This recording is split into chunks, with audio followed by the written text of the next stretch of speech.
ஜீவனை கொண்டு வந்தார். ஒரு மனிதனுக்கு ஜீவன் உண்டாயிருக்க வேண்டும். ஏன்னா உயிர் உள்ளவன் என்று பெயர் பெற்று சத்தவரா இருக்கிறான். அவன் உயிரடைய வேண்டும் என்பதற்காகவே ஜீவனை கொண்டு வந்தார் என்று கிளீனா வேதம் சொல்லுது பாருங்க.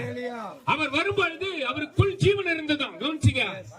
மனுஷனுக்கு கொடுக்கிற ஜீவன் அது. ஆமா, அந்த ஜீவன் இருளில் இருக்கிற ஜனங்கள் பெரிய வெளிச்சத்தை கண்டார்கள் என்று வேதம் சொல்லுத. அந்த வெளிச்சத்தை, அதாவது ஜீவ ஒளியோடு வந்தாரா. அந்த ஒளியை இயேசு கிறிஸ்து ஏற்றுக்கொள்ளும் பொழுது இருள் நீங்கும். இயேசு கிறிஸ்து ஏற்றுக்கொள்ளும் போது பாவம் அகன்று போகும். இயேசு கிறிஸ்து ஏற்றுக்கொள்ளும் போது அந்த ஜீவ ஒளி உள்ள வரும் பொழுது நீங்க இருளில் இருக்கிறவர்கள் பெரிய வெளிச்சத்தை காண்பீர்கள். பெரிய வெளிச்சம் என்பது இந்த நிலாவையும் சூரியனையும் வானத்தில் வைத்தார். அவ்வளவுதான் சொன்னவர்களை வானத்தில் வைத்தார் என்று. ஆனால் அதெல்லாம் மனிதர்களுக்காக படைக்கப்பட்டது. ஆனா மனிதனுடைய ஆத்மாவை மீட்க அந்த சுடர் ஒளி அல்ல, ஜீவ ஒளி தேவைப்படுகிறது.